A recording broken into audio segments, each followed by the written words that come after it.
No ano passado, o filme número 1 nos Estados Unidos, e suponho em todo o mundo, que arrecadou a maior bilheteria, foi um filme que foi feito apenas com uma pequena quantia de dinheiro e ninguém jamais pensou que ele arrecadaria tanto. Ele era baseado em uma pequena e simples história, e era chamado de uma história de amor. E uma manchete nos jornais britânicos o chamou de a maior história de amor do século. Seja bem-vindo ao canal Defesa da Fé. Meu nome é Carlos Alberto e se você é novo por aqui, eu te convido a se inscrever no canal e deixar o seu like para fortalecer o canal. Deus abençoe. Mas a maior história de amor de todos os tempos está resumida nestas 25 palavras que alguém já chamou de uma miniatura da Bíblia, o Evangelho em uma casca de nós. Porque Deus amou o mundo de tal maneira que deu o seu Filho unigênito, para que todo aquele que nele crê não pereça, mas tenha a vida eterna. A maior história de amor foi contada por Deus. Você sempre para e pensa sobre Deus? Muitas pessoas estão pensando em Deus hoje, porque vimos que a ciência não tem a resposta para todos os nossos problemas. Nós estamos vendo que a tecnologia não pode resolver todos os nossos problemas. E então milhares de jovens que estão na Europa e na América estão começando a falar sobre Deus. Alguns deles estão indo para a Índia para ver se conseguem encontrar paz nos seus corações. Alguns deles estão indo e estudando yoga, e eles estão entrando em todo tipo de diferentes seitas e grupos procurando por Deus. Alguns deles estão indo para o deserto e sentando sob as estrelas e olhando as estrelas. Você já refletiu sobre Deus? Uma pessoa me perguntou em uma universidade uma vez: você pode provar a existência de Deus? E eu respondi: não, eu não posso colocar Deus em um tubo de ensaio. Eu não posso colocar Deus em um laboratório e dizer: aqui está Deus. Como eu sei que Deus existe? Todas as evidências parecem indicar que Ele existe. Eu olho para o céu estrelado e digo: deve haver um Deus. Eu olho para a bela natureza ao meu redor e eu digo: deve haver um Deus. Eu vejo o nascimento de um bebê. Gary Player estava nos dizendo ontem como ele viu o nascimento de seu último filho. E ele disse: enquanto eu assistia, eu vi que tinha que haver um Deus. Mas há outra razão. No fundo do seu coração você tem uma consciência, e a sua consciência diz que deve haver um Deus. Algo lá dentro me diz que deve haver um Deus. E a Bíblia nos diz que este Deus é o Criador de todo o universo. Em Gênesis 1:1, no princípio, Deus criou o céu e a terra. Nessa passagem em Gênesis 1, não há explicação. Não há tentativa de provar Deus. Apenas diz: no princípio, Deus. Porque todo mundo acredita em Deus. Oh, mas você pode dizer: eu conheci alguns ateus. Você conheceu alguns ateus que não tiveram nenhum problema real ainda. Mas você encontra uma pessoa que afirma que é ateia e deixa alguém anunciar que ela tem uma doença terminal. Ela dirá: oh, meu Deus, me ajude! Ou ela entra em uma batalha, ou entra em uma situação difícil. Ela dirá: oh, meu Deus, me ajude! Sim, todos os homens sabem que deve haver um Deus. Ele é o Criador.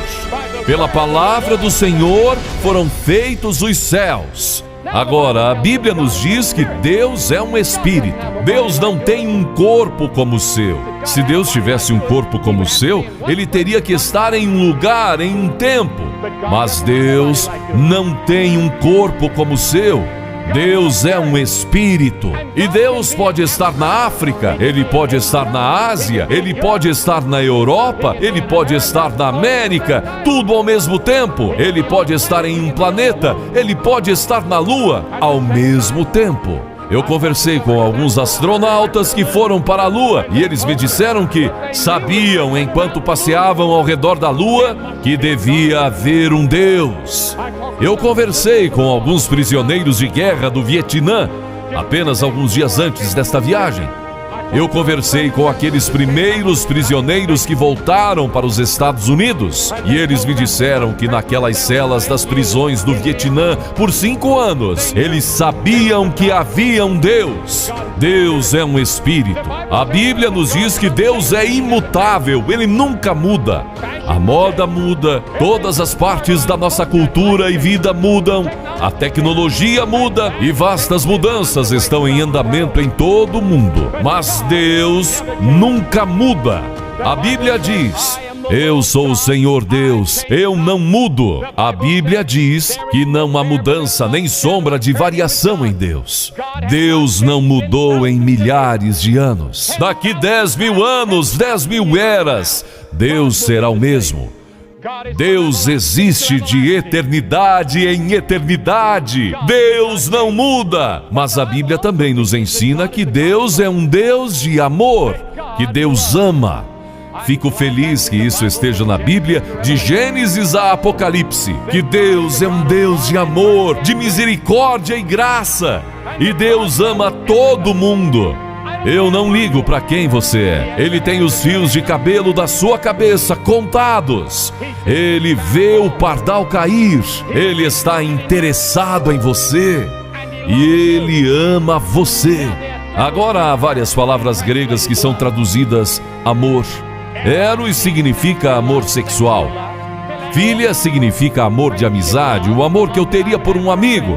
Mas quando os escritores do Novo Testamento estavam tentando encontrar uma palavra que descreveria o amor de Deus, eles inventaram uma nova palavra: ágape. O amor divino, o amor que não podemos conhecer fora de Deus. Não há um amor que você possa pensar nos relacionamentos humanos comparável ao amor que Deus tem por você e que Deus tem por mim.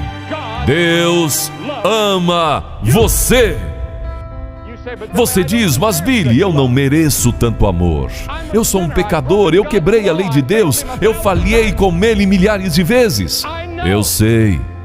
Esta é a beleza e a grandeza e a emoção do amor de Deus, que não importa o que você fez, Ele ama você, porque Deus amou o mundo negro, o mundo branco, o mundo amarelo, o mundo vermelho, o mundo rico, o mundo pobre, o mundo não estudado, o mundo estudado, e Ele ama todos nós igualmente. Deus ama você. Porque Deus amou o mundo de tal maneira que deu o seu Filho unigênito, para que todo aquele que nele crê não pereça, mas tenha vida eterna. O Evangelho nunca é pregado sem o trabalho e a operação do Espírito Santo. Você vê que tem uma pequena voz que tem falado com você enquanto eu estou falando? Essa é a voz do Espírito de Deus. E Deus tem convencido você do seu pecado, e Deus tem convencido você da sua necessidade de Jesus Cristo. Oh, eu sei que a maioria de vocês devem ser membros da igreja. Quando eu me voltei a Cristo, eu era um membro da igreja. Eu era o presidente da sociedade de jovens da minha igreja. Todo mundo achava que eu era um maravilhoso cristão. Mas no fundo do meu coração, eu não conhecia Jesus Cristo como Senhor e Salvador.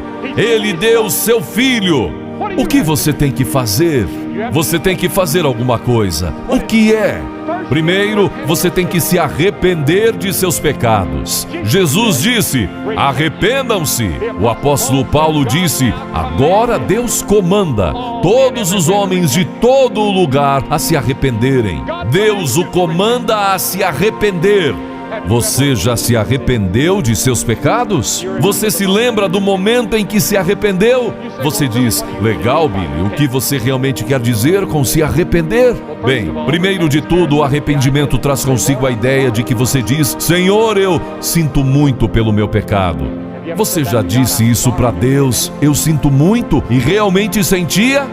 E então isso significa que você deve mudar, dar a volta. Você tem que parar de cometer seus pecados, mudar a sua maneira de viver. Velhas coisas ficam para trás e tudo se torna novo. Isso é arrependimento. Eu me arrependo dos meus pecados. Estou disposto a me afastar do meu pecado. Você já se arrependeu? Jesus disse: a não ser que você se arrependa, você perecerá. E então, seguindo pela fé, você deve receber a Cristo como seu Senhor e Salvador. Isso só pode ser feito com arrependimento. Arrependimento e fé andam lado a lado. Você pode não entender tudo intelectualmente. Você não precisa. Você simplesmente vem com a fé de uma criança. A Bíblia diz que pela graça sois salvos por meio da fé. A Bíblia diz que sem a fé é impossível agradar a Deus. Agora, isso não significa que você tenha que jogar fora seu intelecto ou cometer um suicídio intelectual. Oh, não. Há uma lógica para o Evangelho, mas sua mente foi infectada pelo pecado. Então você não pode mais receber coisas espirituais. Então você vem pela fé e as recebe. Então, a terceira coisa, você deve abertamente confessar Ele como seu Senhor e Salvador e Mestre. Todo aquele que me declarar diante das pessoas, também eu o declararei diante de meu Pai que está nos céus.